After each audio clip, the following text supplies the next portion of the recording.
Sheriff gangs of Los Angeles, bro. Here we go. It's another case of alleged police brutality, this time accusations leveled against the LA County Sheriff's Department. And a man who said he was held down and beaten by 3 sheriff deputies in Compton. An alleged gang of sheriff's deputies within the LA County Sheriff's Department known as the Executioners. The group that became the most dangerous is one we know as the Executioners. Damn. 3 deputies were beating a black inmate. He was handcuffed to the waist. The real badasses from the 200 and 300 boys wanted to go to Compton.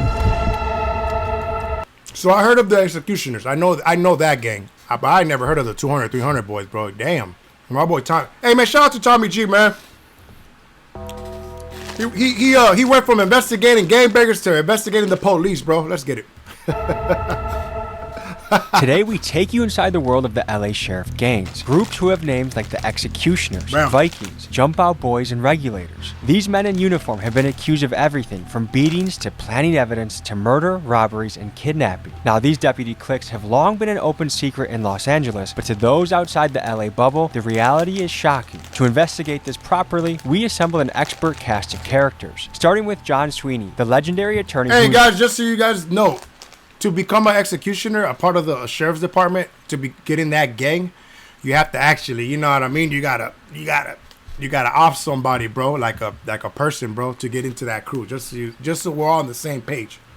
Beaten LASD in court time and time again. Mark, a former deputy who went to prison for robbery while in uniform and exposed his life inside the departments. Paulina Juarez, an LA Central Jail chaplain of 19 years who saw the brutality firsthand. Alan Romero, a lawyer who represented 2 former deputies turned whistleblowers. And finally, multiple mothers, including one whose 120-pound son was beaten beyond recognition by 5 deputies. And Join us today as we take a deep look inside America. Bro, she's wearing the shirt. She's wearing the picture of her son that got beaten, bro. That's crazy, bro. Fuck, man. Look at that shit. Oh, my God, bro. That mom is...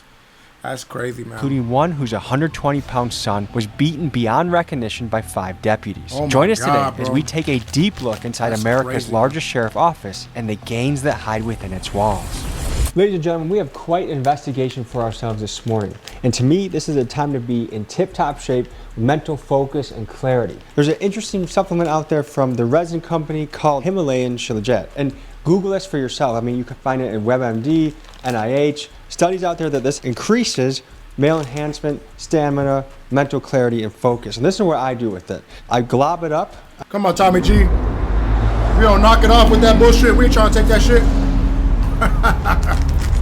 What adjectives would you use to describe the Compton Executioners? Assholes. My name is Romel Agee. I'm currently a California licensed private investigator. I specialize in police misconduct and police wrongful deaths in the hands of law enforcement. And you are LA County Sheriff? Yes. I'm John Sweeney. I'm an attorney, civil rights attorney. My career has been dedicated to the pursuit of justice, specifically police excessive force cases that I have a passion for.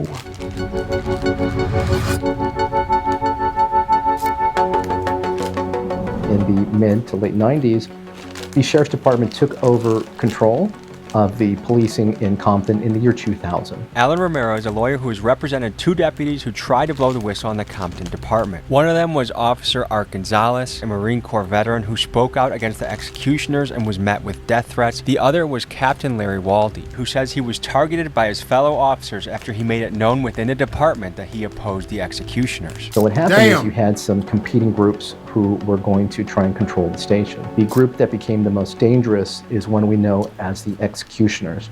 Now, what the real name of this group is, we may never know, because even in trial, the leader of the group, a deputy by the name of Jaime Juarez, who was a few years ago promoted to detective, said the group doesn't have a name. It turns out this group does have a name, and they go by the Compton Executioners, and they are perhaps the most dangerous and ruthless of the 24 known and documented sheriff gangs in the Los Angeles Sheriff's Department, which we'll often refer to as LASD for short. That's the Compton Courthouse. We're headed to the Compton station for you guys to get some footage of the exterior of the location where the executioners were housed. The recent LA County Sheriff explosion that killed 3 deputy sheriffs. It appears to be, quote, a horrific incident that killed at least 3 at a law enforcement training facility in Los Angeles. One of them was the deputy that shot and killed Robert Thomas Jr. The executioners started in the Los Angeles County Jail. Every deputy sheriff has to go through custody for training. Custody is the lockup. All the police departments in the county of Los Angeles, the sheriff department handles the prisoners in all of the county of Los Angeles that are being prosecuted. Before hitting the streets, every LA sheriff's deputy starts their career by working in the jails. Some say it's a great proving ground and a crash course for handling chaos, but others say starting in the jails conditions the deputies to get the feeling that everyone they deal with on the streets is a criminal.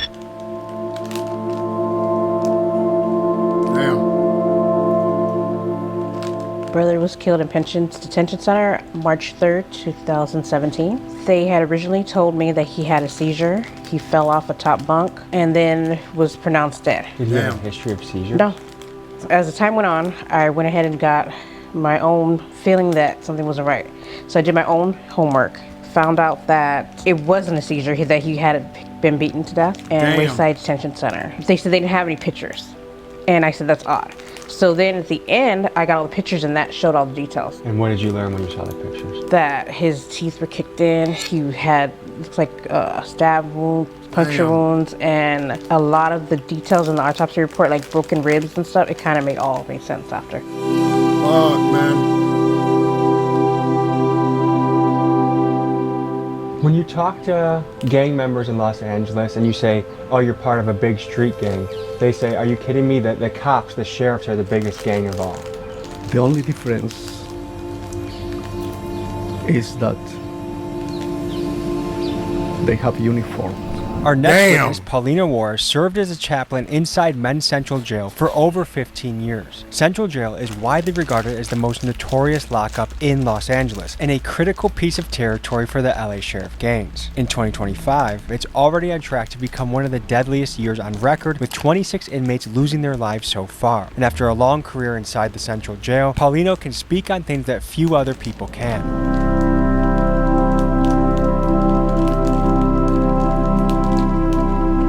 From what you know from inmates that have stayed there, are beatings common from the sheriffs? Yes, there's a lot of common, because the whites run that area. Which deputy gang is this? The whites. That's what they're called? Yeah. Lizetta is speaking on the Wayside Whiteys. This sheriff gang's territory is the Pitches Detention. I didn't know any of this shit, bro. I knew there was gangs in LA. I didn't know they were like gangs, like cop gangs in jail, though. Sheesh. Center, also known as the Wayside Detention Center. Now, the Whitey symbol was throwing up their hands with their middle fingers crossed into a W, and they were known for targeting black inmates that fought other white inmates. And for reference, there was a case of Clyde L. Crawford, where the deputies handcuffed him, beat him dozens of times, including with a flashlight, all while yelling, Wayside Whiteys. And this is the group that beat Licetta's brother to death. When I oh my God, bro, car with books, Bibles, that's so crazy. I start listening like, and I stopped and I went back, but it was close. I tried to. I was on the bars, and I saw, like from here to the wall, how 3 deputies were beating a black inmate. He was handcuffed to the waist and chained, so he was against the wall, and one deputy was here, one here, one here.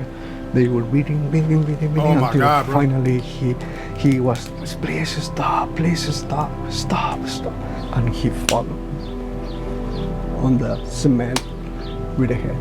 Oh my God. And you see the blood. Damn. And they still kicking him on the floor. Oh shit. And one more, he said, stop. Was the last time I can hear. And I was on the, I tried to say something, but I can't. Man, it was really hard. It was like 4 minutes. Damn, they beat him for 4 minutes, bro. I think that at this point, everybody has such a fear of them that they just don't want to even go and touch that. That's a road they don't want to cross. How long did you serve and which department were you in? LA County Sheriff's Department, 15 years. What made you leave? I didn't leave on my own accord. I did a stupid thing.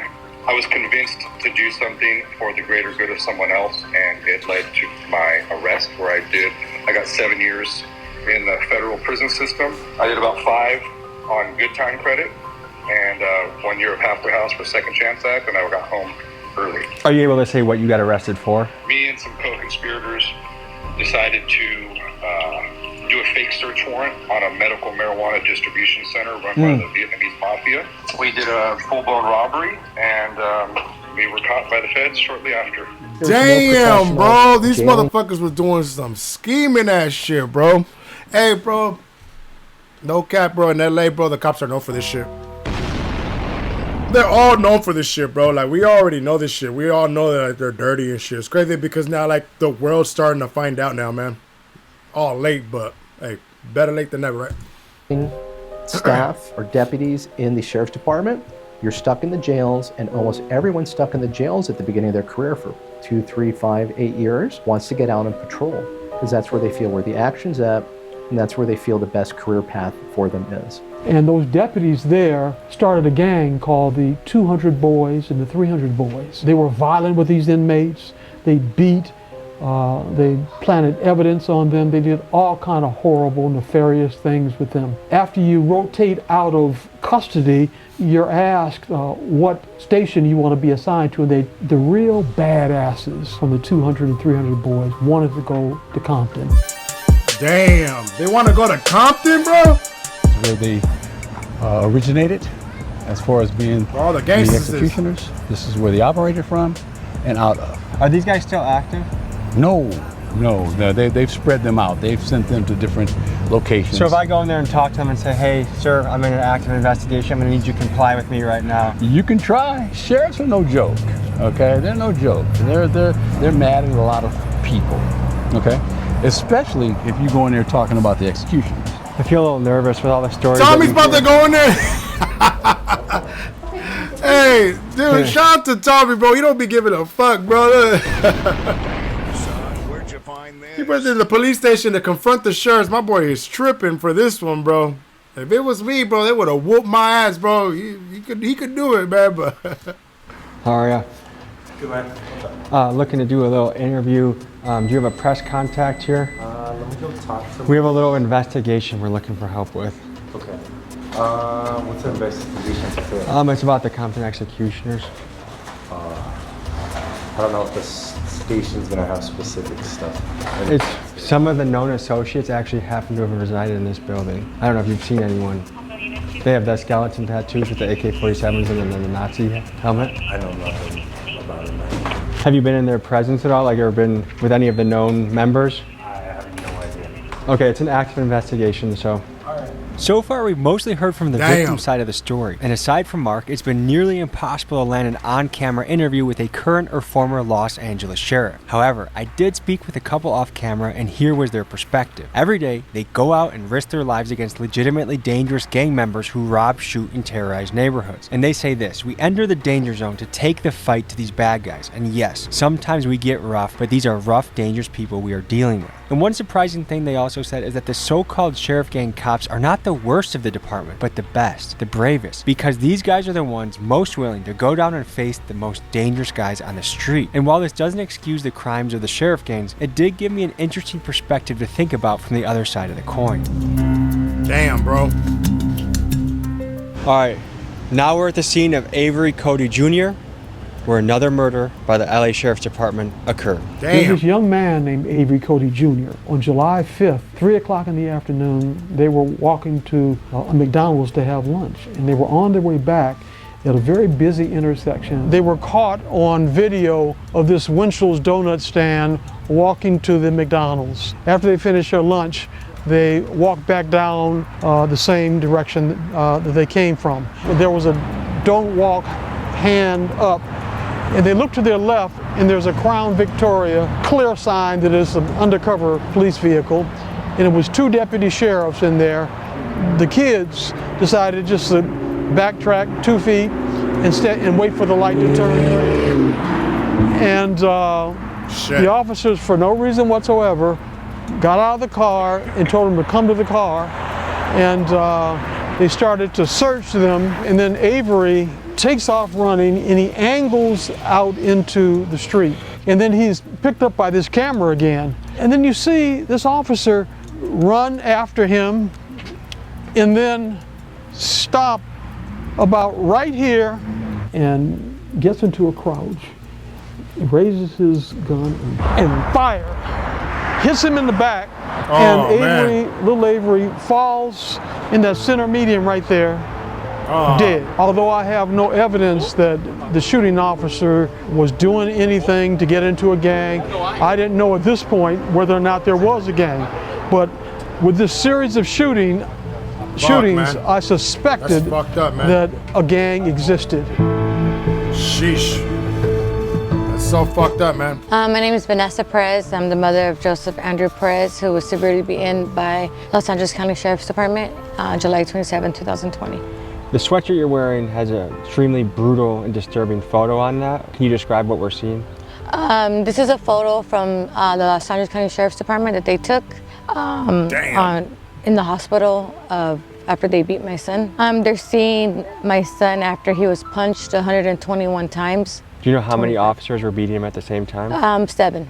They gave different reasons. My son's mentally ill. He struggled with bipolar, schizophrenia, and psychosis. And as he was a couple blocks away from my house, he was in crisis, talking to himself, hearing voices. And I was looking for him. I couldn't find him. And what I did hear were sirens, and then they went quiet. And then I would hear sirens again, and I'd see sheriffs going in different directions. I followed the helicopter about a couple blocks from my house, and that's when I found almost like the whole department was there now by that point. How many officers do you think were there? Oh, at least 30. You see your son? I didn't know my son was on the floor until about 45 minutes later. When I first got there, they said that there was a bad fight. And then I seen deputies put a light-skinned man on a gurney. Oh my God, bro.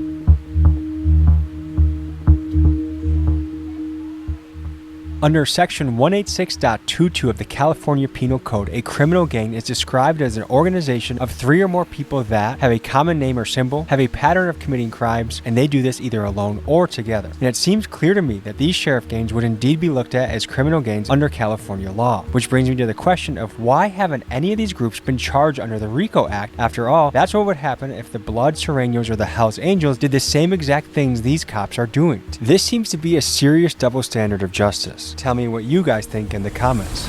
Like maybe about 30 minutes later, the sergeant came up to me and said that now the story was my son was burglarizing a car, and they confirmed that it was my son. And maybe about 45 minutes later, my son started screaming.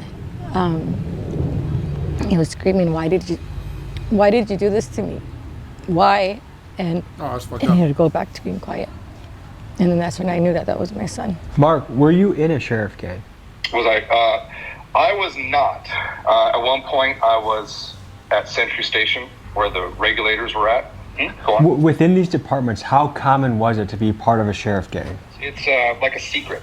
You don't really know that they don't talk about it. It's like a station. You don't just walk around, hey, you're a fucking regulator, But I think these guys, a lot of them that chase ink, they go there to get that tattoo.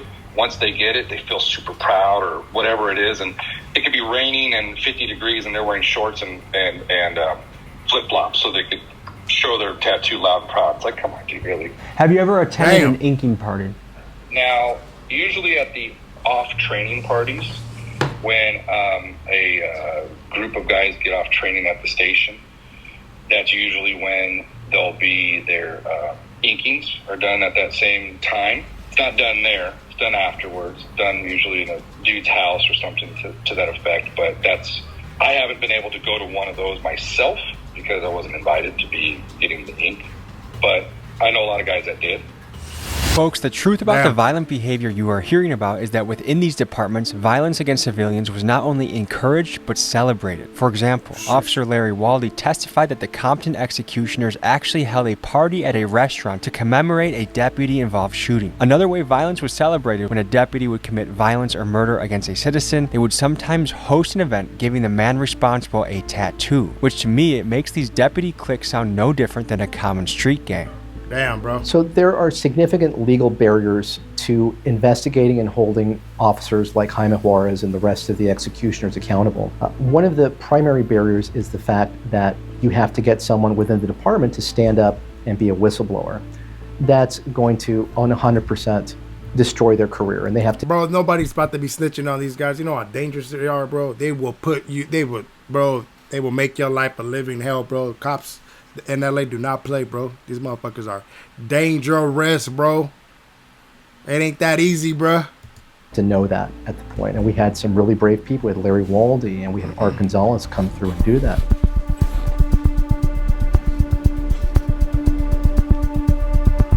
Tommy G at the sheriff's department. Now, is it true that people would receive their tattoos after they committed an act of violence or killed a civilian? I can't speak for all of the station tattoos. The original ones, probably not. The newer ones that came after, yeah, I would say so. Then we got a case, the Dante Taylor case. And Dante Taylor was a young man who had 4 kids. Right now, folks, we are at the scene of where Dante Taylor was killed, and this is the case that broke open wide the investigation against the Compton executioners with their tattoos and their gangs within the department. I'm gonna let these guys take it from here. We're on the corner of Wilmington Avenue and Brazil, city of Compton. This area is controlled, or was controlled, probably still is controlled by the Cedar Block Compton Pirate. Dante Taylor lived here at this location and was hanging out with his good friend George Taylor. It was about dusk, and he came out of his house and walked northbound on Wilmington. He was encountered by 2 deputy sheriffs. This is Samuel Aldama. This is Mizraim Orega. They are the 2 deputies who shot and killed Dante Taylor. Damn, bro. They stopped him, asked him if he was on probation. He said no, took off running. He was on his way down to that liquor store, I'm sure it's still there. He was stopped right around this area, maybe in this block, and then the deputies claimed that he pulled out a silver pistol and didn't point it at him, just took off running. My investigator, former Deputy Sheriff Rommel Agee, interviewed several witnesses along this street, is that correct? Correct. I talked to the neighbors here. A few of them talked to me, said they didn't see anything, of course. Okay, that's typically what happens in neighborhoods. I wasn't able to talk to anybody until we actually got over to where the shooting took place, where somebody actually responded. They didn't know anything along the way, but over on the other side of the wash. On the side of the wash, they did tell me that they did not see a gun. How these cop gangs really affect our communities, especially communities of color, is that they're not going to follow the law. They're not going to follow instructions from their superiors. They're going to go out there, they're going to beat up whoever they have to beat up. They're going to tackle, they're going to accost people without reasonable suspicion to try and get guns. That's their main thing, they want guns. Damn. Sometimes when they would lose people on pursuits, they would call in ghost guns. They would say, man with the gun. So of course every unit responds to find the person with the gun, and it turns out there's no guns. Can you speak to the practice of I'm staying my ass out of Compton. I am not going to Compton no more. What came up over and over again is they say that the person had a gun and that the gun's not found, but they claim that that was the justification for them using force against them. You know, you had a lot of that type of stuff going on. I mean, they're going to get caught no matter what. If you're planting dope, I mean, I remember seeing a couple of shootings where they thought there was a gun. They shot the dude, they thought he had a gun, and he didn't, and all of a sudden a gun appeared near his hand. Hey, how'd that get there? Fell out of the sky? And by the way, when after the shooting and these officers made up this story that he had a gun, they had gun-sniffing dogs come out and scour this entire route, and they searched it for 2 or 3 days in trees. They had poles that they were shaking the trees, and of course no gun was found. Interesting to that, guys, is their claim that He had a chrome-plated revolver. He was wearing loose-fitting shorts that they claim he had in his waistband. If you're running with those, that's not going to stay in your pants. Oh, shit. And in doing so, they went across the bridge here. They went around the corner. And that deputy that was on foot claims that while chasing him, Taylor pulled out the gun, showing the gun again. And that's when he believed his life was in danger and shot at him. The other deputy hears the shots. They corner him and they riddle him with bullets. They shot him. Damn, bro, that's and he runs crazy, back toward man. The wash, and the deputy waited over this side of the wash, shot at him and hit him in the leg, wounded him. He tried to go back through the fence. By this time, the other deputy had approached the wash and shot him, and he laid down on the ground. In a forensics show, they stood over him and shot him several more times. Let me ask you this, Ramel. Why is it important for police to have placed a gun in his hand at this point? So they could justify shooting, because they're going to say that his life, believing that he was going to fire at him to protect himself and others, he shot. While we were filming, a few youngsters with connections to the neighborhood Pyrus came up to see what we were doing. So I decided to ask them their thoughts on this story. Here's what they said. What do you guys think when you hear of the sheriff's gangs being able to just kill people and get away with it? Like, what does it make you feel? It makes me feel angry because it's like they make it seem like we the most dangerous ones when the whole time it's right in front of you. Like if you check a lot of these police people tattoos, it's a lot of gang naps. And they always have an excuse for what they do. Like literally, like I thought he was reaching. I thought the whole time he was just walking home. Good reason for them to shoot at them, kill them, you know. Crazy. My dad said they used to treat him foul. If he had like some weed in his pocket, they'll throw some more. They'll say like it's more than 2.5 grams, so you could go to jail. Like. What did happen to them as a result? They both were investigated, but ultimately the DA didn't press any charges against either of them. But the New York Times did a ride-along with Aldama and Orrego before this ever happened. And they made clear that they think of the community that they police not as their own community. They talk about African Americans in disparaging ways, even in that interview with the New York Times. John was the guy who broke the whole gang story open at that one deposition they took of Aldama, where he got Aldama to admit that he had this tattoo. When we took the deposition of Samuel Aldama is the deposition that really cracked this case and exposed this whole sheriff gang thing. Nobody had ever heard of this executioner. Nobody had ever known their name. They were an extremely secretive group. I asked the same question of all the cases I just told you about. I said, do you have any tattoos on your person? He said, yes, I do. I said, why don't you describe them? I said, first of all, where are they? He said, they're on my arms. One of them, he said, is a St. Michael's, I think he said, tattoo. It's like the patron saint of police officers to protect them. The other one is on his other arm. He said it was a family symbol or something, I love my wife or something like that. I said, Deputy, what about the one on your leg? And he started gulping. And his jugular started throbbing. Oh, I knew I had something. As a cross-examiner, I've cross-examined hundreds of people over the years. It's a skeleton. Oh, okay. And I knew that all those gangs, the base is a skeleton because it symbolizes death. And he goes on to describe this sinister tattoo with this Kalashnikov rifle, AK-47, on the magazine of the rifle was the Roman numeral XXVIII, which stands for the 28th substation of the Los Angeles County Sheriff's Department, which is Compton. That's on the magazine. He has a Nazi helmet on with CPT, which stands for Compton. He's surrounded by flames, which symbolizes he's emerging from hell. Very sinister. That's crazy, it bro. It goes from his knee all the way down to his ankle.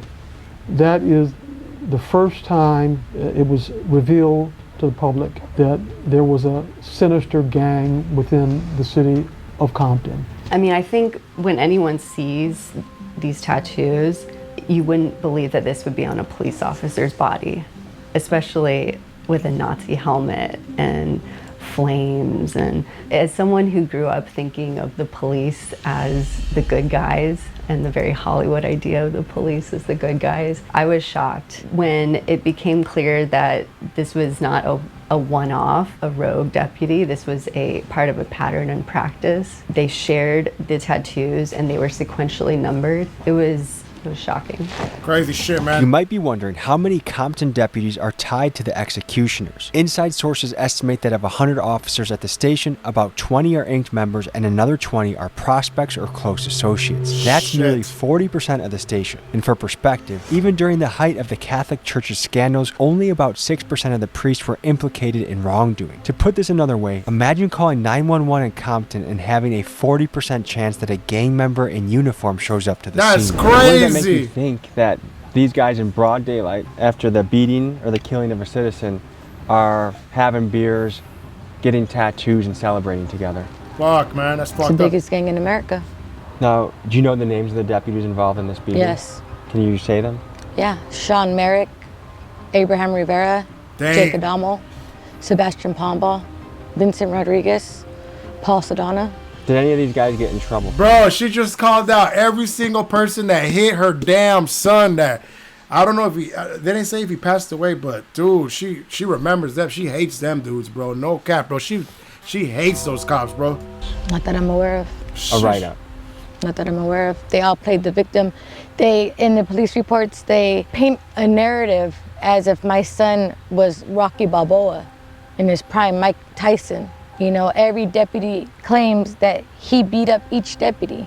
What the Each fuck? deputy says they were beaten. One said he believed he screamed, "I believe my hand is broken." How do you think he broke his hand if he did? Probably from the 20 to 30 punches he gave my son to his head. Where is your son today?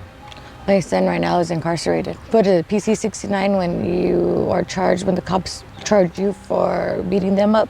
Oh, so he got charged for this? Yeah, he got charged for that. Not only did he get beaten, but he actually got charged with the crime of beating them. He got sentenced to prison. They Wow. ended up giving him the county time. He did his 2 years county time, but he was sentenced to 3 years in state prison. So he got the shit kicked out of him and then got sent to prison for Yeah. it. Do you think anyone will ever be held responsible for this? I hope so. What do you say to the people that say these cops are dealing with very violent street gangs? You kind of have to recruit monsters to fight monsters. We're better than that. And I think, I mean, especially, like I said, I've been on both sides, and I do think most police officers, law enforcement, and people who train law enforcement care deeply about following the Constitution and doing the right thing and not becoming a monster. And I also think if you do want to restore that community trust between law enforcement and the people they serve, you have to get away from this idea of violence is tolerated. Bro, they ain't trusting them and nobody, bro. That you have to meet the criminals halfway, because that's just, it's never going to work. The last thing I got for you is this. Crazy shit, man. That's people so say, you know, to be a fucked police up, man. officer is to protect and serve. And when you have these gangs, they're kind of violating their initial oath. What do you think about that? It's kind of a tough question to really answer, but I will say it does essentially if they make it that way. Having a tattoo and being part of a group of fellas that, you know, if you're just proud to be a deputy sheriff, and I work this station and we all survived some kind of shooting or some casualty, or we're just here just risking our lives on a daily basis and we're just trying to be the best cops we can, great, so be it. But once they start taking off and doing thuggery, that's when their oath has been, you know, offended. When you were in, what percent of the sheriffs would you say questionable on the bad side? Let's say there's 100 deputies. I'd say 25 of them are assholes. That's a pretty big number. That's a pretty big number. And that those 25 can rack up a lot of A civilian lot, man. And the other 75 suffer greatly. Yes, because we get the brunt of going out on a call and being called assholes and being disrespected. Do you have any reason to believe that this Damn, my boy. this gang behavior Hold up, within the man. sheriff's department? Look at my boy's hairline, bro. You gotta let that go, gang. You can't be on TV with a hairline like that, bro. My boy, you gotta let that go, gang. That's crazy, bro. If I couldn't be on TV, I would just go bald, bro. If I have a hairline like that, man. Let's get back to it, though. It persists even today. The two other sheriffs that we had before, I Damn. think it's hard to say. what the actual sheriffs were doing. The deputy sheriffs we know from the whistleblower what they were doing. What the sheriffs were doing, they were doing nothing to stop it as far as we could tell through all of our discovery. Sheriff Luna, the current sheriff though, I think has taken a much more proactive approach to this, and I think there has been a change in culture in the LA Sheriff's Department because of it. It does seem like things are changing for the better. I think so.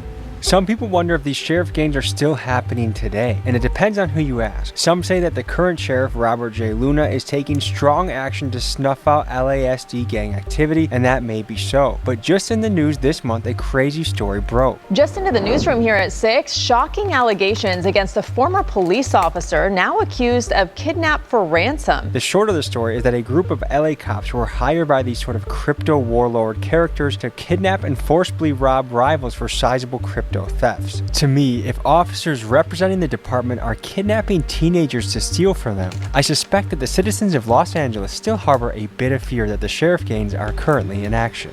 The fact is, the cops that participated in these gangs to beat, rob, plant evidence, and murder the citizens that they were sworn to protect are clear-cut criminals, and unfortunately, most of these guys will never be held accountable. And this is anyone's guess, but are the bad sheriffs out there? Are they 1% of the force, 10% of the force? It's hard to say, but it does leave an ugly taste in our mouth when the people that enforce the law on us are not held to the same criteria that we are. The uncomfortable truth is, you see this double standard a lot with law enforcement. I mean, look at who goes to arrest workers at Amazon or Starbucks when they have their union protest. It's the cops who have the strongest union structure in the country. And don't get me wrong, I am a big fan of good police officers, and I think we need these guys urgently more than ever in our society. But I believe in the old Spider-Man movie quote, that with great power comes great responsibility. So folks, I hope we've given you something to think about in this episode, and I want to give a special thanks to Andrew Callahan and his team for helping plant the seed of the idea for this topic to cover. I love you guys. See you next week. Hey man, shout out to my boy Tommy G, bro. Always coming through with the motherfucking documentaries, man. Doing them hard ass, crazy ass documentaries, man. Y'all already know, bro. Y'all know what time it is, man. I'm about to call it a night, man. Another successful stream, bro. We had a lot of people on here today, bro. Shit feels amazing. We're working. I know, man. That shit is crazy, bro. Man, I already knew all this shit was going on, bro. I'm from LA. Like, this isn't new. It's never been new. Like, somebody, like a rapper made a great point. Like cops out here, bro. Like, if you notice, like a lot of rappers, they always have like bad things to say about like the police department, right? They always be like, "Fuck the police," blah blah blah. And you know, because it's been corrupt for so long, and it's like it's crazy because now people are starting to see like the shit that. Because I grew up in that. I've been through like harassment of the police and stuff, man. But anyways, the rapper was like, you've never seen a rapper been like, fuck the fire department, you know what I mean? Because the fire department are there to help, and they always helping. But when it comes to the police, bro, that's why people yell out so much, like, fuck the police, bro, because they be out there fucking with people, man. I'm not saying all of them are bad, bro, but shit, man, it's hard to like see a lot of like, oh shit, a lot of. Subscribe here. More reaction videos with your boy Rich here.